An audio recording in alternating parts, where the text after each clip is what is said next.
سورہ بقرہ کے 29ویں رکوع کا آغاز ہے۔ یہ دوسرے پارے کا 13واں رکوع ہے۔ جس آیت کریمہ سے اس رکوع کا آغاز ہے وہ سورہ بقرہ کی آیت نمبر 229 ہے۔ اس آیت کریمہ کا شان نزول یہ ہے، ایک عورت نے سید عالم صلی اللہ علیہ وآلہ وسلم کی خدمت میں حاضر ہو کر عرض کیا کہ اس کے شوہر نے کہا ہے کہ وہ اس کو طلاق دیتا رہے گا اور رجوع کرتا رہے گا۔ ہر مرتبہ جب طلاق کی عدت گزرنے کے قریب ہوگی رجوع کر لے گا، پھر طلاق دے دے گا۔ اسی طرح عمر بھر اس کو قید رکھے گا۔ اس پر یہ آیت نازل ہوئی اور ارشاد فرما دیا کہ طلاق رجعی جس میں رجوع کیا جا سکتا ہے 2 بار ہے، اس کے بعد پھر طلاق دینے پر رجوع کرنے کا حق نہیں ہے۔ زمانے جاہلیت میں یہی ہوتا تھا کہ لوگ طلاق دیتے، عورتیں عدت گزارتی، عدت گزرنے کے قریب ہوتی تو پھر رجوع کر لیتے، پھر دوبارہ طلاق دے دیتے، پھر عدت گزرنے کے قریب ہوتی پھر رجوع کر لیتے۔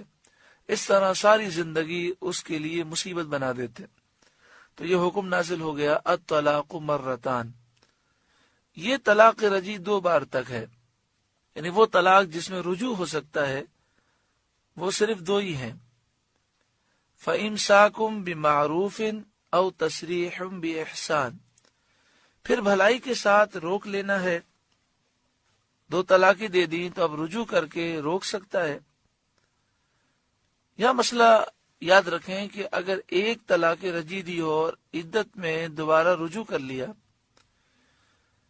تو میاں بیوی کی حیثیت سے وہ زندگی تو گزار سکتے ہیں، مگر یہ یاد رکھنا ہوگا کہ ایک طلاق وہ دے چکا ہے، اب اسے صرف 2 طلاق دینے کا اختیار ہے۔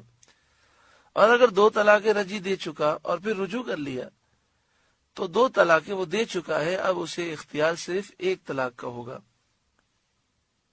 او تصریح باحسان، یا احسان کے ساتھ چھوڑ دینا ہے، یعنی اس طرح کے رجوع نہ کرے اور عدت گزرنے دے، تو عدت گزرنے کے بعد عورت اس کے نکاح سے بالکل جدا ہو جائے گی۔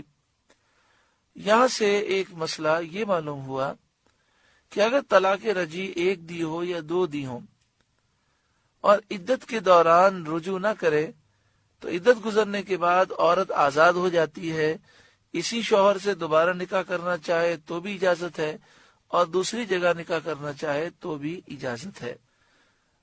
عام طور پر یہ جملہ کہہ دیا جاتا ہے کہ میں نے تجھے طلاق دی، یا کہا جاتا ہے میں نے تجھے 1 طلاق دی، بعض کہتے ہیں میں نے تجھے 2 طلاقیں دی۔ یہ جو الفاظ ہیں یہ طلاق رجعی کے ہیں، یعنی شوہر نے اگر کہا کہ میں نے تجھے 1 طلاق دی، یا کہا میں نے تجھے 2 طلاقیں دی، یا صرف کہا کہ تجھے میں نے طلاق دی، تو ان تینوں الفاظوں سے طلاق رجعی ہوگی۔ 1 دفعہ کہا تو 1 طلاق ہوگی، اور 2 دفعہ کہا تو 2 طلاق رجعی ہو جائیں گی۔ ان الفاظ سے طلاق رجعی ہوتی ہے، جس میں عدت کے دوران شوہر رجوع کر سکتا ہے اور عدت گزر جائے تو پھر نکاح کے ذریعے صلح ہو سکتی ہے۔ وَلَا يَحِلُّ لَكُمْ أَن تَأْخُذُوا مِمَّا آتَيْتُمُوهُنَّ شَيْئًا، اور تمہیں جائز نہیں کہ جو کچھ عورتوں کو دیا اس میں سے کچھ واپس لو، إِلَّا أَن يَخَافَا أَلَّا يُقِيمَا حُدُودَ اللَّهِ، مگر جب دونوں کو اندیشہ ہو کہ اللہ کی حدیں قائم نہ کریں گے۔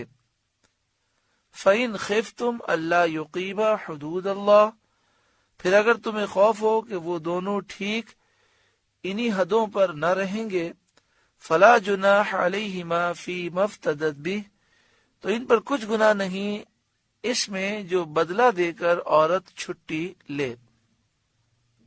اس سے مراد یہ ہے کہ اگر نباہ کی کوئی صورت نہ نکلے اور عورت یہ سمجھتی ہو کہ اب ایسے شوہر کے ساتھ گزارا ممکن نہیں ہے اور شوہر طلاق دینے کے لیے تیار نہ ہو، تو عورت یہ کر سکتی ہے کہ جو اسے مہر ملا تھا وہ مہر واپس کر دے، اور کہے کہ آپ مجھ سے مہر اپنا واپس لے لیں جو آپ نے مجھے دیا تھا اور مجھے خلا دے دیں۔